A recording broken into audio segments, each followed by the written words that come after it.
the more unpopular Trump gets, the more unpopular the decisions he makes, the worse our economy is. Some of that blame isn't all going to go to the Republicans. There are going to be some voters who do blame the Democratic Party for not focusing on the task at hand back in 2024, for looking the other way on Biden. And so what does that mean? Right? I've posited here that if the duopoly of ballot access didn't exist, I do think the Democratic Party's major party status would be in real jeopardy.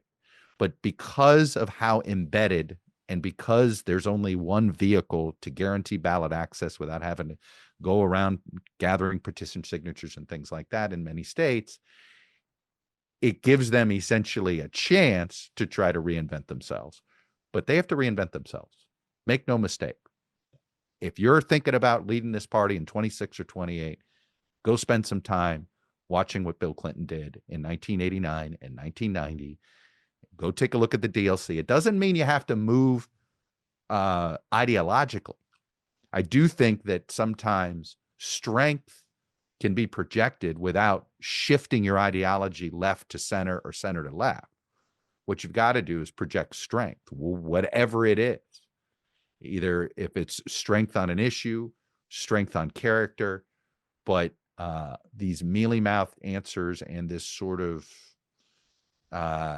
attempt to try to sort of vaguely blame others or blame the establishment is I think a fool's errand. With the anger that is out there among Democrats, I think incumbent Democrats in general are all going to have targets on their back from voters. I think you're going to have to prove to voters that you're willing to go in a different direction, that you're willing not to sort of be a part of whatever this Democratic establishment has been the last decade.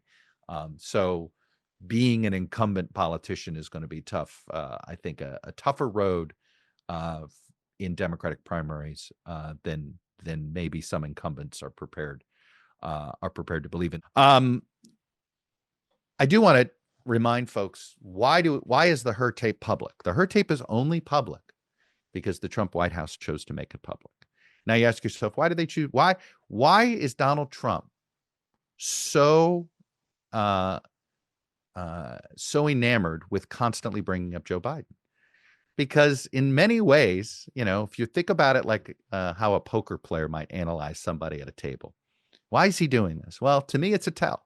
What's the tell? He knows he's not popular. He knows many of the things he's doing are not popular. That Middle East trip, he did a few things that may pay dividends long term. I think Syria and Iran could pay some long-term dividends and some stability in the Middle East.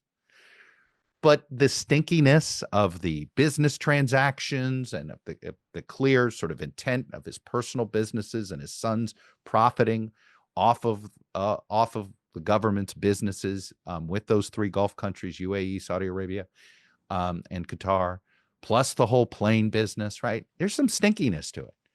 So what was the best way to get people to ignore that stinkiness for about 24 to 48 hours? Release the Biden Hur tapes. Anyway, it's obvious that Donald Trump is pursuing a strategy that Joe Biden might actually might admire, which is Donald Trump doesn't want you to judge him by the almighty. He wants you to judge him by the alternative that he chooses to compare himself to. And constantly bringing up Biden, he thinks is a net positive for him. But it does lead to a curious question that I have in watching the full response, if you will, over the weekend, and where the anger was coming up. When the first clips of the Hur tapes came out, it was interesting to me that it appears as if the right, conservative media, Republican elected officials, all of them seem to be angrier about Biden's, about the attacks on her, about Biden's appearance on there, and how it was clear that he was certainly, if anything, had a bad day when he did that first interview. but there was more anger from Republicans than there was from Democrats.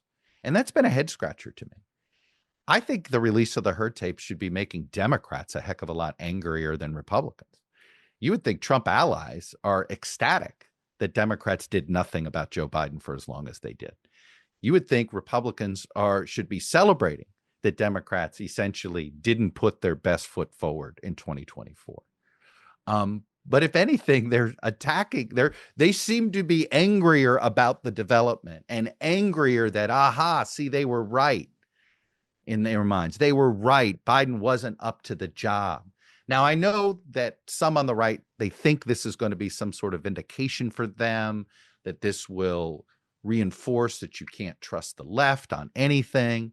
I think there are some on the right that believe this Biden cover-up, if you want to call it that, is akin to the no weapons of mass destruction that sort of saddled Republicans for over a decade, if you will. And so I think that's what the right thinks. But I will say this. I don't understand why Democrats aren't angrier.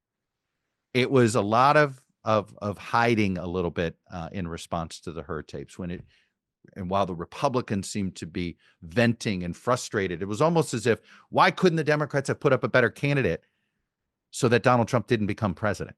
Now, they didn't say the second part, but the anger is so palpable on the right that it's like, wow, why did you make us nominate Donald Trump? Is almost what they're saying without saying it.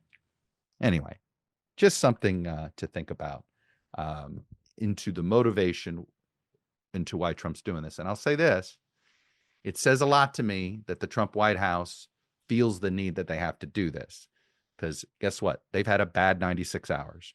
Russia is clearly, Trump has no influence over Putin. He continues to snub Ukraine, snub any ceasefire, and they just bombarded him with one of the larger drone strikes that Ukraine has experienced in a while, all in the run-up to where Donald Trump says he's going to talk to Putin and see if he can talk him into this. You also have House Republicans shooting at each other, unable to get this one big, beautiful bill onto the floor for a vote. Donald Trump's probably going to have to play Speaker of the House again. I mean, as we've learned, Mike Johnson is Speaker in title only. Whenever he actually has to get a vote across the finish line, he desperately needs Donald Trump to make individual phone calls, individual threats.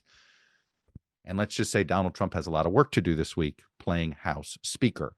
And that, again, when you have all that on your plate, it's no wonder they said, hey, let's throw up the distraction shiny metal object and let's release the Hur Biden tape.